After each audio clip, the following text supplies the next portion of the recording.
Ellos deberían haberse preguntado, está muy bien eso, pero lo que este hombre necesita ahora mismo es que le sanen, no que le perdonen los pecados. Sin embargo, Jesús hizo bien en perdonarlo. Más que nada, porque antes de que nos sanen nuestras enfermedades, necesitamos que nuestros pecados sean perdonados. El pecado es peor que la peor enfermedad porque el pecado es la causa, es el origen de todas las enfermedades.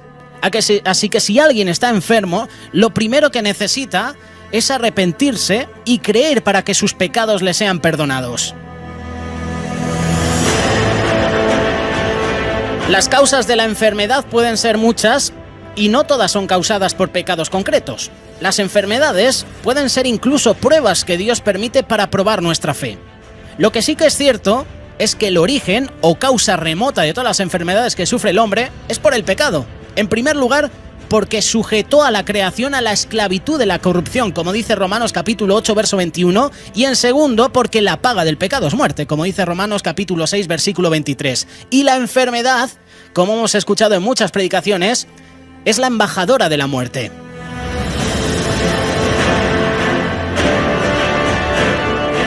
Marcos dice que Jesús volvió a Capernaum, que está en el lago de Genesaret. Ninguna ciudad de Israel gozó con tanta frecuencia de la presencia de Jesús. Esa ciudad fue su centro de operaciones. Ahí él hizo muchos de sus milagros y predicó muchas de sus enseñanzas.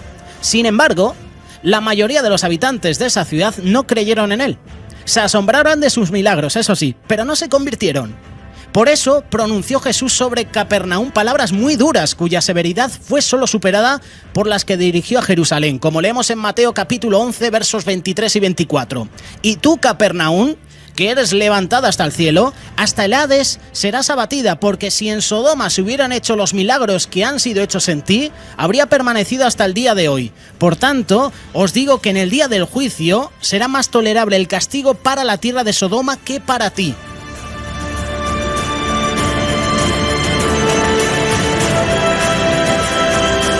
Cuando la gente se enteró de que Jesús estaba en la ciudad, inmediatamente fueron a buscarlo. Eso ocurría donde quiera que él estuviera. Querían verlo, querían escucharlo.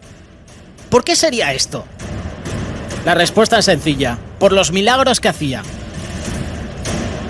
El pasaje paralelo, en Lucas capítulo 5, verso 17, dice que el poder del Señor estaba con Jesús para sanar. Toda sanidad es obra del poder de Dios, no del hombre. Hay veces en el que el poder de Dios para sanar se siente casi físicamente. Eso es lo que hace que la gente se sane. No las manos del que las impone, sino el poder de Dios, la unción que reposa sobre él. Marcos dice que Jesús les predicaba la palabra. ¿Qué palabra predicaba Jesús? La palabra de Dios. Todo lo que Jesús predicaba era palabra de Dios. Las palabras que su Padre ponía en su boca, como dice Juan capítulo 5, verso 19. Por eso Pedro, como todos sabemos, pudo decir a Jesús: solo tú tienes palabras de vida eterna. Lo dice Juan capítulo 6, verso 68.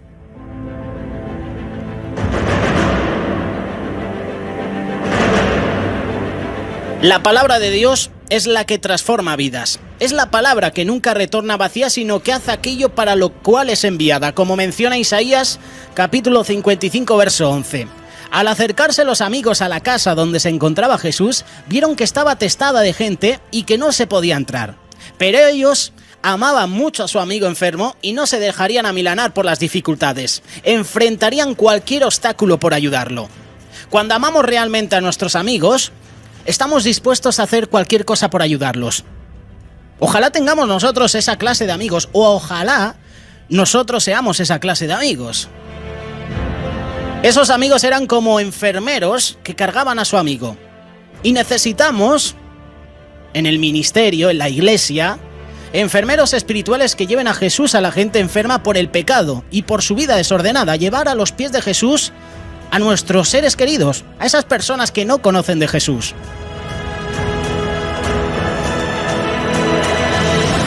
Muchas veces queremos llevar a personas a los pies de Cristo. España para Cristo, sí, muy bien, pero ¿llevamos a las personas que viven en nuestro barrio, en nuestro piso, a los pies de Jesús? Por ejemplo, a nuestros familiares. Entonces a los amigos se les ocurrió una solución osada: hacer un hueco en el techo y bajarlo con cuerdas por el hueco. Yo no sé en qué casa estaría, no sé si fue la casa de Pedro, pero ¿tú te imaginas que varias personas se suben al techo y hacen un agujero? Yo me imagino la situación. Subirlo al techo no era difícil. O no era fácil, depende. Recordar que en las antiguas casas de Israel había como una escalera en un exterior. Pero cargar a un paralítico es muy complicado. Luego, ¿cómo abrirían un hueco en el techo?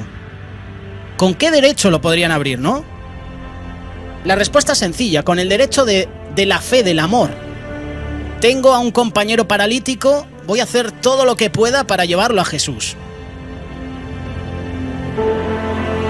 Hace unas semanas, uno de nuestros compañeros en la radio, Diego Izaguirre, fiel oyente a Radio Solidaria, que ahora mismo le estoy viendo a través de la ventana, nos compartía sobre la vida de Lázaro, que a pesar de sus dificultades, a pesar de que era pequeño de estatura, a pesar de que la gente no le dejaba ver a Jesús, a él le dio igual los obstáculos, se subió a un árbol para ver a Jesús.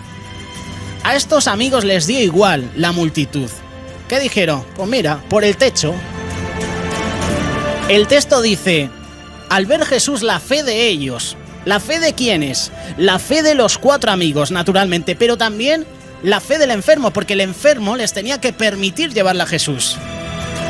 ¿Pero para qué me vais a llevar a Jesús? Si llevo toda mi vida así, si no han curado a nadie, si no he conseguido por mis medios andar, ¿lo va a hacer este Jesús? El enfermo también tenía fe. ¿Quién no está dispuesto a hacer cualquier cosa para ser sanado de una enfermedad grave? Y podíamos preguntarnos eso, ¿qué clase de fe en particular era la que los amigos del paralítico tenían? ¿Cuál era el objeto de su fe? ¿Fe para ser salvo? Yo pienso que no.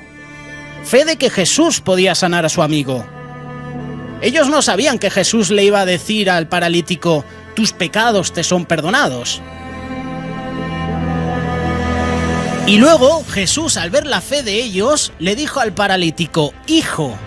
Lo trata cariñosamente, lo trata muy bien, lo anima. Ese hombre enfermo necesitaba ser tratado con amor, no con indiferencia, como solemos hacer muchas veces con nuestros amigos, los cercanos, que a lo mejor están pasando por momentos difíciles y se nos acercan a nosotros y nosotros a veces les desechamos. Todo enfermo sufre, sobre todo si es de una enfermedad grave. Necesita cariño, necesita amor, necesita cuidados. Luego le dice, tus pecados te son perdonados. Eso era algo que el paralítico no esperaba, pero al oírlo, yo me imagino que debió sentirse aliviado por esas palabras. Un peso mayor que la enfermedad se le cayó de encima.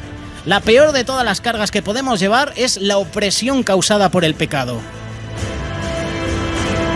¿Por qué le perdonó Jesús sus pecados? No lo hizo por bondad, sino porque vio que el hombre tenía fe en él. De este dan testimonio todos los profetas, que todos los que en él creyeran recibirán perdón de pecados por su nombre, como dice Hechos capítulo 10, verso 43. Pero ahí no se acaba la historia. Había unos escribas presentes. ¿Por qué estaban estos ahí? ¿Querían acaso aprender de Jesús? ¿Querían hacerse sus discípulos? De ninguna manera. Ellos querían sorprender a Jesús en alguna palabra imprudente. Querían esperar el fallo de Jesús para acusarlo. Y Jesús no los decepciona en este caso. Les dio la yema del gusto porque dijo algo por lo que pensaban que podrían denunciarlo las autoridades. Ellos se dijeron entre sí, este tipo blasfema porque solo Dios puede perdonar los pecados. Ellos pensaron 2 cosas. Una equivocada, porque Jesús no blasfemaba. Ellos decían que Jesús blasfemaba, ahí se equivocaron, pero dijeron algo correcto. Es verdad que solo Dios tiene poder para perdonar los pecados. Ellos pensaron, este hombre pretende tener la autoridad de Dios para perdonar los pecados. Pero Jesús no pretendía tener esa autoridad. Él la tenía en verdad porque el Padre le había dado autoridad para juzgar, como dice Juan capítulo 5, versículo 27. Él no blasfemaba como ellos equivocadamente pensaron, porque Jesús, siendo Dios, tenía el poder de perdonar. Y si te fijas, ellos no habían hablado en voz alta. Solo habían pensado esas cosas en su interior, pero Jesús sabía lo que pensaban. Jesús sabe todo lo que la gente piensa y no tiene necesidad de que nadie se lo diga. Él sabe todo lo que tú estás escuchando, todo lo que lees, todo lo que piensas. Él sabe todo de ti. No puedes ocultarle ni el menor de tus pensamientos. No hay manera de esconderse de su mirada, que es una mirada fija. Todas las cosas están desnudas y abiertas ante los ojos de aquel a quien debemos dar cuenta. Lo dice Hebreos capítulo 4, verso 13.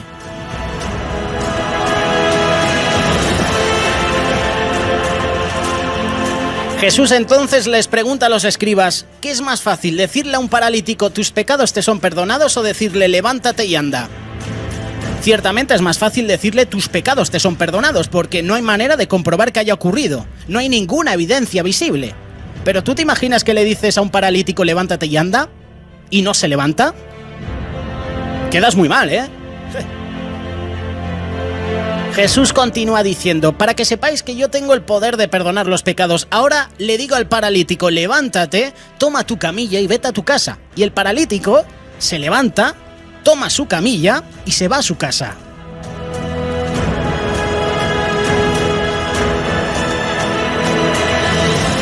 En otras palabras, es como si Jesús le dijera, mira, si yo puedo decir y hacer lo que es difícil, sanar a un paralítico, también puedo decir lo que es más fácil, perdonar los pecados. Pero en realidad, bien mirado, es al revés.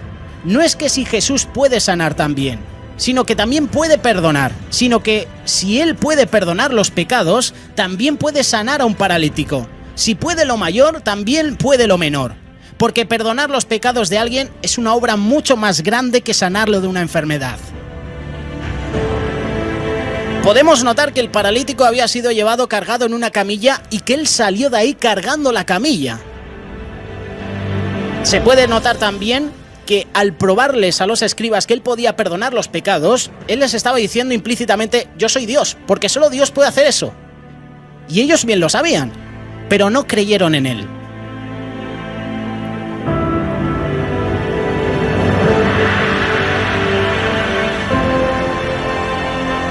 Jesús le dijo al paralítico, toma tu camilla y vete a tu casa, por dos motivos. Uno, porque de lo contrario el paralítico hubiera sido capaz de volver a acostarse en su camilla aun estando sano, porque estaba acostumbrado a estar echado todo el tiempo en ella. Y dos, para que alegrara a su familia, diera testimonio de lo que Dios había hecho en su vida. A través de su testimonio, podían convertirse muchos. No dice cuánto tiempo era paralítico, no sé si fue toda la vida, pero ¿tú te imaginas que tienes un hijo así y se presenta en tu casa andando? La parálisis que el hombre había sufrido fue en realidad una bendición encubierta para él, porque si no hubiera sido por esa enfermedad, quizás él nunca hubiera tenido ese encuentro con Jesús, quizás nunca hubiera recibido el perdón de sus pecados. En otra ocasión Jesús le dice a la mujer de flujo de sangre que compartimos la semana pasada, ten ánimo, tus pecados te han sido perdonados. A muchas personas les dice eso, no les dice has sido sana, sino que les dice ten ánimo, tus pecados te son perdonados en varias ocasiones.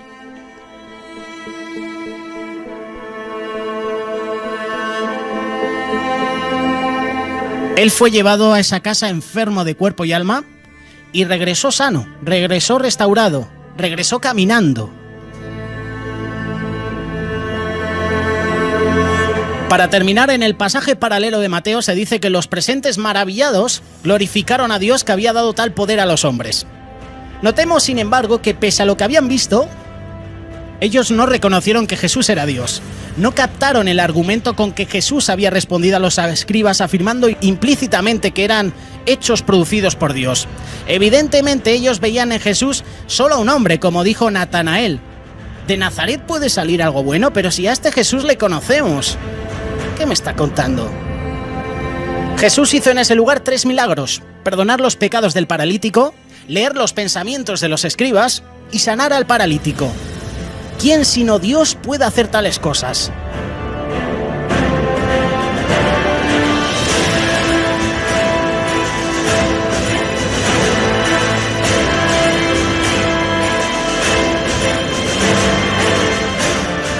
Hoy en el apartado La vida de, hemos hablado sobre el paralítico. Jesús sana a un paralítico. La historia la podemos encontrar en Marcos capítulo 2, versos del 1 al 12. Si tú quieres aportarnos alguna reflexión, lo puedes hacer cómodamente a través de YouTube, a través del WhatsApp o también a través de facebook.com/30 más 30. La semana que viene, si Dios lo permite, más y mejor.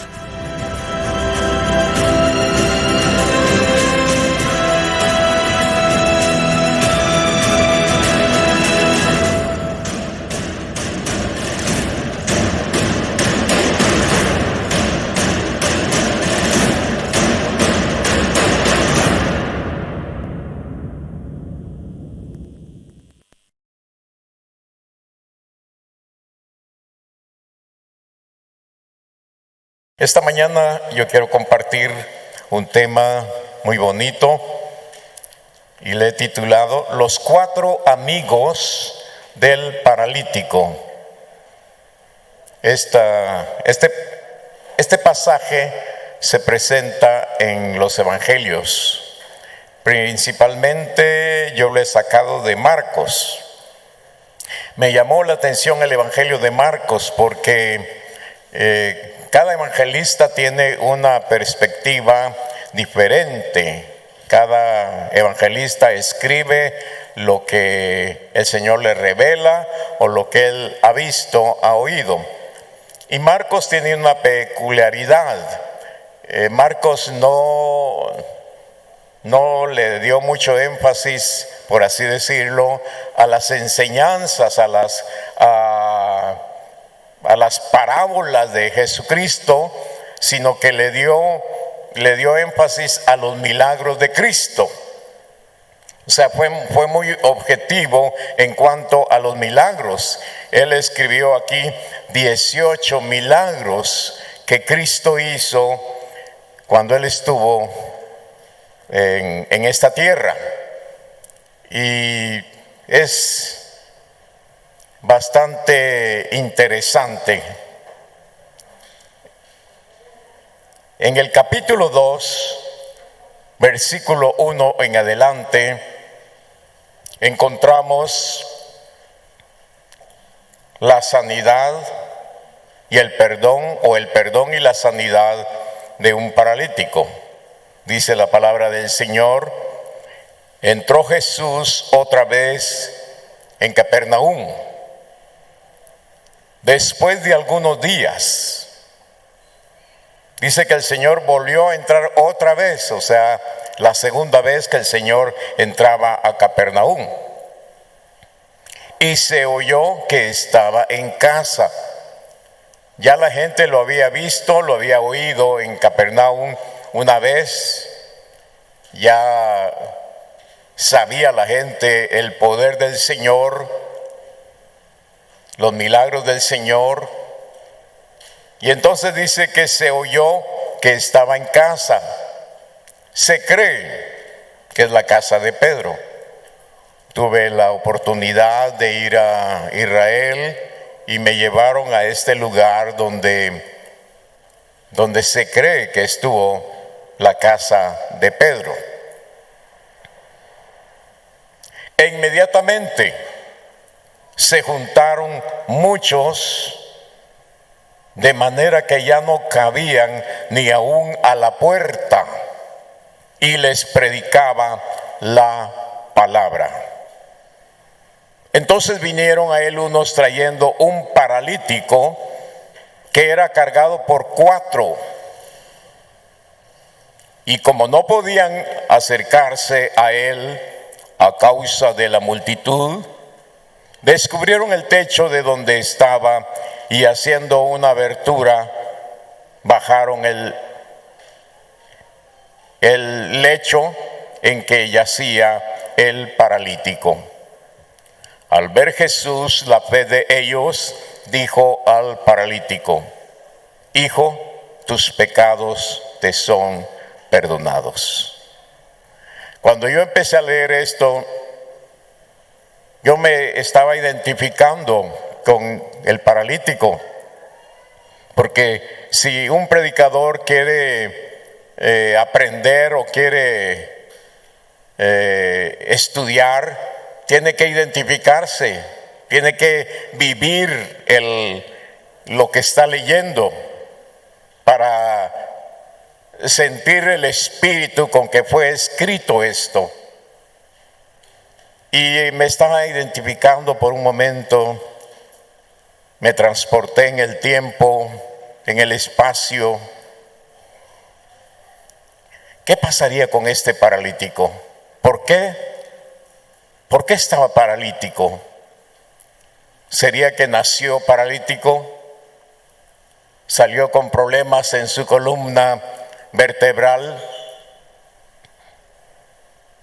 ¿O será que cuando era joven tuvo un derrame y le afectó todo su sistema nervioso?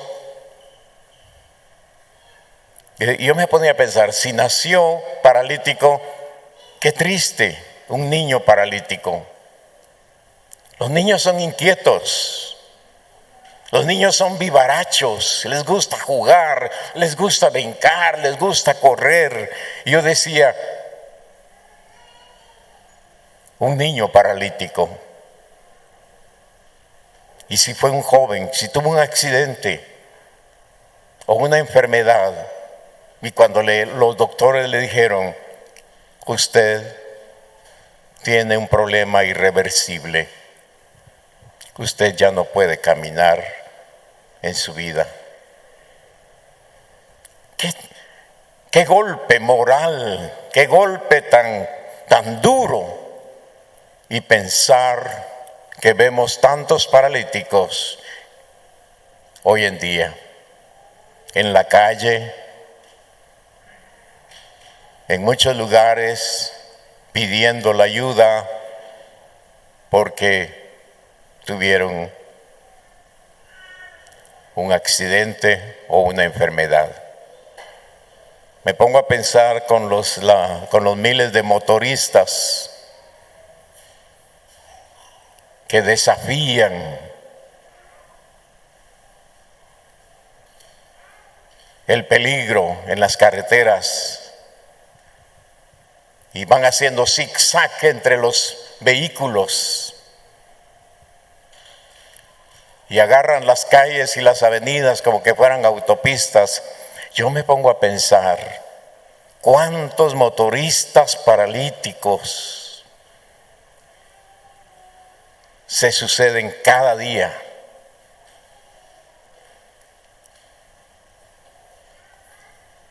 Que Dios bendiga a los motoristas, que Dios guarde a los motoristas, que Dios los proteja. Yo cuando veo un muchacho así, en lugar de maltratarlo, digo, Señor, guárdalo. Señor, guárdalo. Perdona su imprudencia, perdona, pero este muchacho puede llevar una mala noticia a sus padres, puede llevar una mala noticia a la familia por la imprudencia de salir tarde y querer llegar a tiempo. Por eso le dije, yo me metí y empecé a pensar, dije, Señor, gracias por mis piernas. Gracias porque puedo caminar. Gracias porque puedo correr un poquito. Yo estaba viviendo la situación de un paralítico por unos momentos. Y encontramos acá que este paralítico tuvo una tremenda bendición. Dice que, versículo 3, entonces vinieron a Jesús, unos hombres trayendo un paralítico que era cargado por cuatro amigos. Qué dichoso este paralítico. Los paralíticos regularmente son ignorados, hasta por la familia. La familia los ve como una carga. La sociedad los ve como una carga, como personas que no sirven para nada. Pero este paralítico tenía 4 amigos, pero amigos de verdad. Amigos que fueron a la casa de él, a buscarlo y a decirle: te vamos a llevar con Jesús. Hoy Jesús está visitando nuestra ciudad, nuestro pueblo. Hoy Jesús está haciendo milagros. Y para Jesucristo no hay nada imposible. Para Jesucristo no hay nada difícil. Te venimos a traer para llevarte delante de Jesús. Qué dichoso, qué bendición tener amigos así. Casi no lo hay. Hay amigos cuando hay dinero. Hay amigos cuando se les puede dar algo. Pero si no se les puede dar nada, no hay amigos. Pero este paralítico tenía 4 amigos que seguramente habían sido beneficiados por Jesús. Habían sido bendecidos por Jesús. Quizá habían sido sanados y tenían experiencia. Porque cuando una persona ha vivido una experiencia, se identifica con los demás. Yo no sé si alguno de ellos fue paralítico y se identificó con el paralítico, pero la verdad es que eran amigos. En Proverbios capítulo 17, versículo 17 dice: en todo tiempo ama el amigo, y es como un hermano en tiempo de angustia. Esos son los verdaderos amigos, los que no te dejan. Los amigos son los que quieren verte el bien. Los amigos no son aquellos amigos solo de diversión, solo de juego, solo de calle, de vecindad. Los amigos son los que están contigo en los momentos difíciles, cuando hay y cuando no hay, cuando estás enfermo y cuando no estás enfermo. En todo tiempo ama el amigo. ¿Usted quiere saber quién es su amigo? Alguien que lo visite, alguien que le llame, alguien que le pueda dar algo cuando usted está más necesitado. Proverbios capítulo 18, versículo 24 dice: el hombre que tiene amigos ha de mostrarse amigo. Si uno quiere tener amigos, uno tiene que demostrarse amigo. Uno tiene que hacer amigos. No puede tener amigos si usted no hace amigos. Los amigos se hacen. Los amigos no aparecen y son dados así. Hay que hacerlos por su comportamiento, por su hablar, por su conducta. Usted se va a hacer amigo de alguien. El hombre que tiene amigos ha de mostrarse amigo. Y amigo hay más unido que un hermano. Yo no sé si usted tiene algún amigo o alguna amiga como este perfil. A mí Dios me ha bendecido con unos amigos que me llaman. ¿Cómo estás, hermano? ¿Cómo estás? ¿Cómo te va? ¿Sabe que este año he viajado 2 veces a Estados Unidos? Y los 2 viajes me los han pagado. Hermano, vente a Estados Unidos. Te voy a enviar tu boleto. Y tienes hospedaje. Y tienes comida. Y tienes lo que necesites. ¡Qué bendición! ¡Qué bendición! Alguien dijo, también se cosecha lo que se siembra. Uno quiere cosechar, también tiene que aprender a sembrar. Todo lo que usted haga por alguien tiene su recompensa. Pero regresando al tema, los 4 amigos se propusieron llevar a este paralítico delante del Señor. Versículo 4 dice: y como no podían acercarse a él a causa de la multitud, descubrieron el techo de donde estaba y haciendo una abertura, bajaron el lecho en que yacía el paralítico. ¡Qué amigos más tremendos!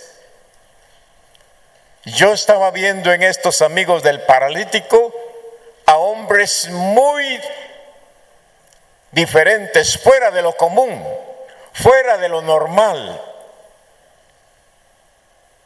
Gente que no se detiene ante nada. Gente que dice, vamos a hacer las cosas porque las vamos a hacer. Imagínense 4 dispuestos a un proyecto, a un plan imposible, a una misión imposible. ¿Cómo un paralítico va a sanar? ¿Cómo es que si tiene la columna vertebral lesionada, fracturada, cómo va a sanar? Una persona con sentido común dice, no, eso es difícil, no, eso ya no se puede, no, que Dios le ayude, que se resigne,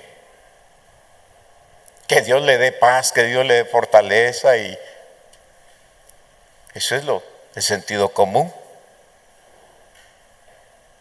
Pero hay gente que cuando se propone algo, lo logran.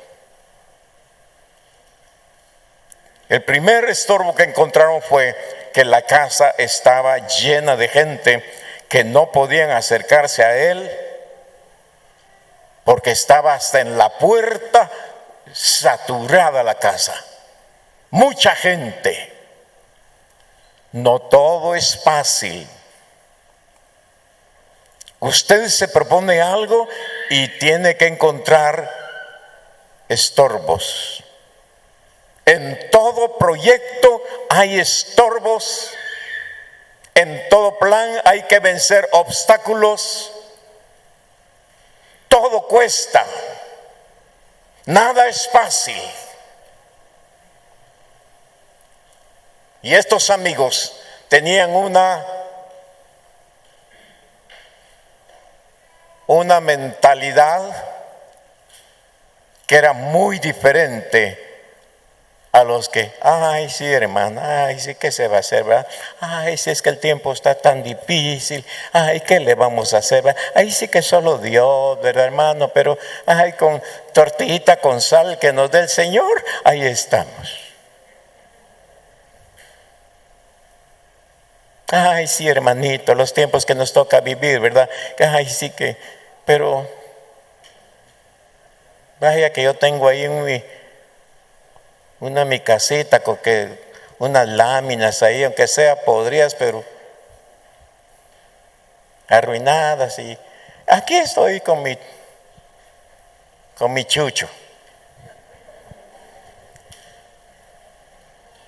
No hay visión, no hay proyección, no hay deseo de superación.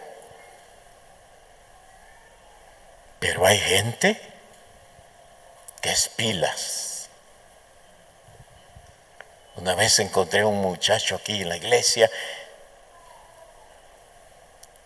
hijo de una hermana, y me dice, pastor, estoy aprendiendo a manejar. Ah, qué bien, qué bueno. Pastor, ya aprendí a manejar. Pastor, ahora estoy aprendiendo a manejar camión. De repente me dice, pastor, ya me fui a la capital. ¡Guau! Si apenas hace unos 3 meses sí, me fui a meter a la capital y salí bien.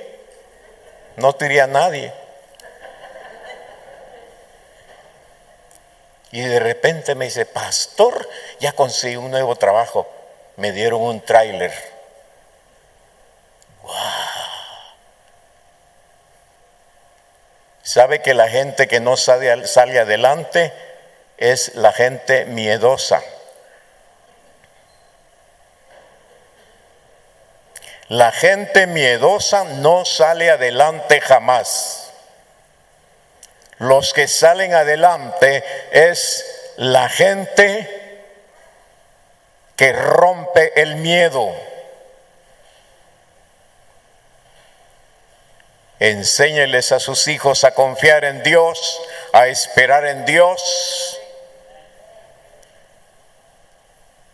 y van a salir adelante en el nombre de Jesús.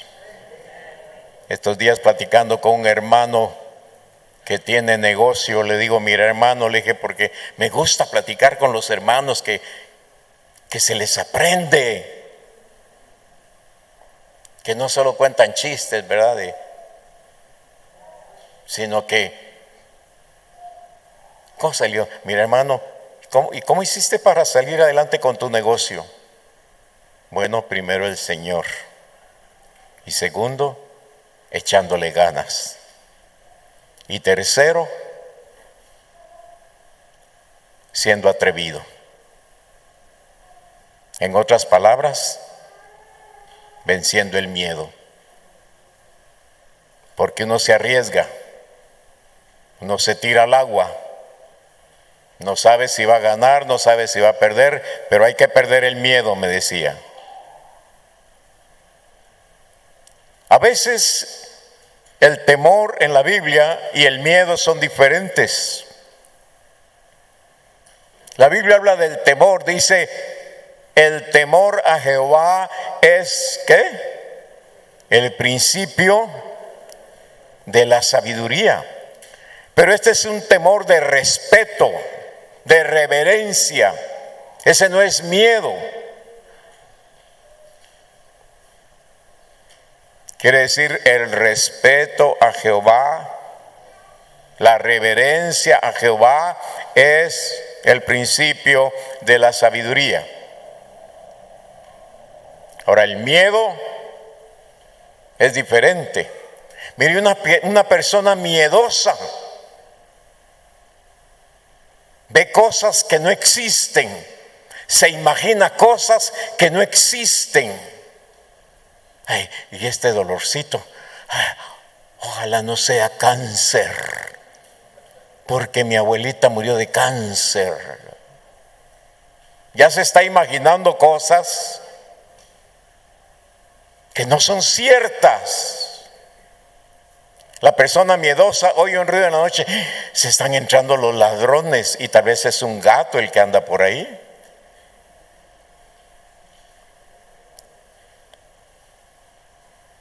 ¿Sabe que las redes sociales manejan mucho el temor? Las redes sociales meten una noticia alarmante y ahí va toda la gente, hasta dándole like.